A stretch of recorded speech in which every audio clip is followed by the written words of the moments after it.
Hi, this is Karthik, a civil service aspirant. Here we are going to discuss the NCRTs chapter by chapter in competitive exams perspective.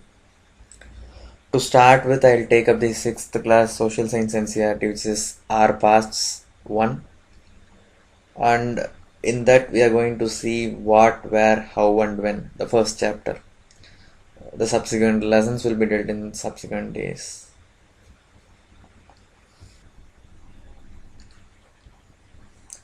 So next we will see about what are the things we learn from the sources available to construct the past. For example, things like how people lived, their diet, their lifestyle.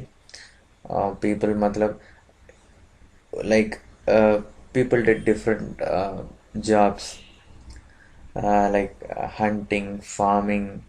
There are merchants, there are priests, there were rulers.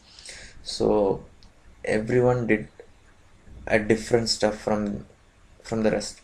So uh, so we have we have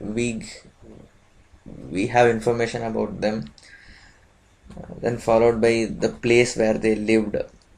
For that matter, for a human being to survive, the basic necessities, fresh water and air. Air is available on the surface of the earth, so no problems. But fresh water is mandatory. So wherever you have a river flow, you would see one or the other civilization prospering.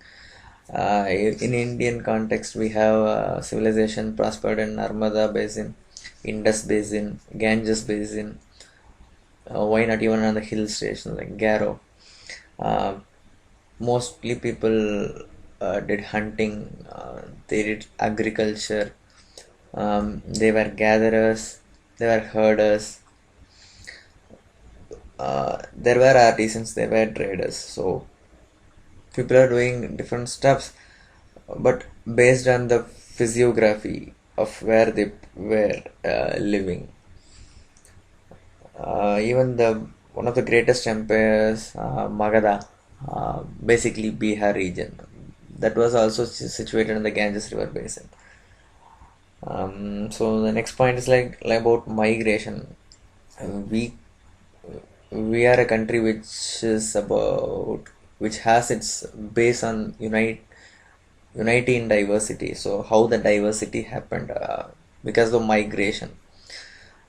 The migration happened due to many reasons such as natural disasters like flood or drought, sometimes through war, sometimes people were adventurous to explore new places, sometimes for trade, sometimes may not be always to spread religion. So all these marked a unification of a unique culture. So that enriched our culture basically. For example, that can be seen in varieties of food we eat, varieties of architecture, art we see around us. So right, starting from ancient till now, we have many unique cultures still prevailing in our country. So all this happened because of this movement among the people due to the various reasons. Then regarding the name of our country, yeah, basically Persians, Iranians called this landmass as India. Basically, they called us Indus. Then it became India because of the river Indus.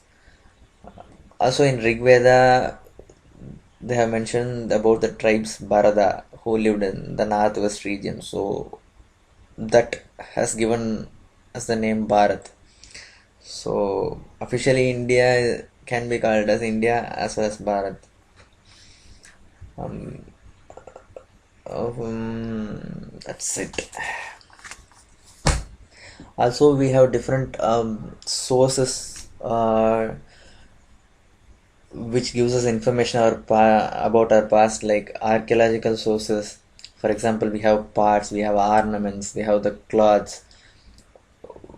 Whatever we excavate beneath the surface of the earth are source of information about the people who lived in the past.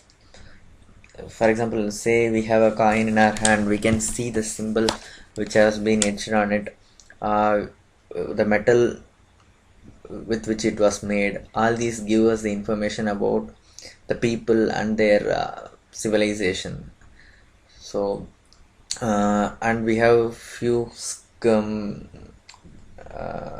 artifacts, and why not, we have pillar inscriptions. These inscriptions are written in scripts. Basically, we have Brahmani and Kharosthi scripts, followed by people were utilizing different languages. For example, Sanskrit, which was language of elite, Prakrit, which was the language of common people. So everything, right, from whatever we are using now to communicate, like language, script, everything was there even during the ancient times or medieval time or modern time. So